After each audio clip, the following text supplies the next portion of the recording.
होंगे और दिल्ली पहुंचकर संसद का घेराव करेंगे। दिल्ली में भी कर सकते हैं, जम्मू कश्मीर से जाके, क्योंकि श्रीनगर और जम्मू के बाद जो है वो दिल्ली कूच का प्रोग्राम इनका आज है। तकरीबन 3 बजे जम्मू से दिल्ली चलो के लिए सभी जो पार्टी के लीडर हैं, वर्कर हैं, वो यहाँ से निकलेंगे और वहाँ पे प्रोग्राम है पार्लियामेंट घेराव का।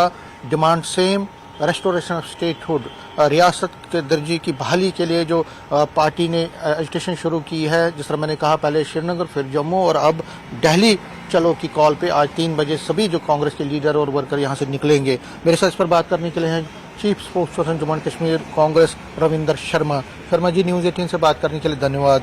पहले श्रीनगर, फिर जम्मू, कल बड़े एहतजाजी मुजाहरे और अब दिल्ली चलो, क्या प्रोग्राम है, कब निकलना है और किस तरह से आप आगे बढ़ेंगे?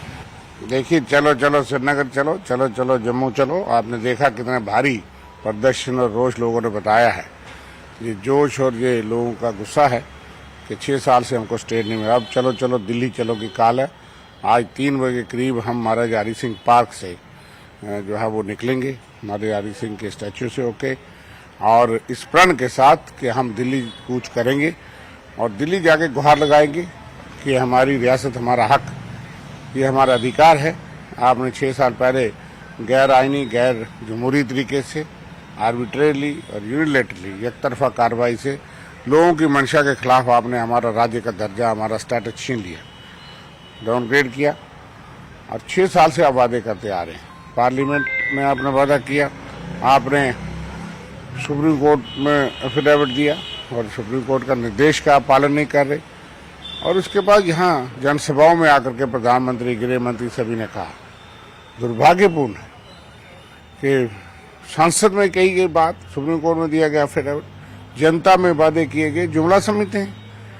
एक फुल फ्लैज, एक 250 साल रियासत को आपने बिगाड़ दिया और उसके बाद हमारे अधिकार छीन लिए। एक चुनी हुई सरकार जिसको पुलिस के सिपाही भी जो है वो चीफ मिनिस्टर को धक्के मारते देखेंगे। किस किस्म की जमहूरियत की बातें करते हैं आप? जम्मू कश्मीर में ही नहीं, देश में ये आला अनडिक्लेयर्ड इमरजेंसी है और हमें पूरा विश्वास है कि वो हमको जाने नहीं देंगे। ये भी हमें शक है, लेकिन हम अपना प्रयास करेंगे। अगर वो ऐसा करेंगे, एक बहुत गलत मैसेज आएगा, क्योंकि जंतर मंतर में पूरे देश के लोग आते हैं अपनी गुहार लगाने के लिए, फरियाद लगाने के लिए। और कुछ दिन पहले ही राहुल गांधी ने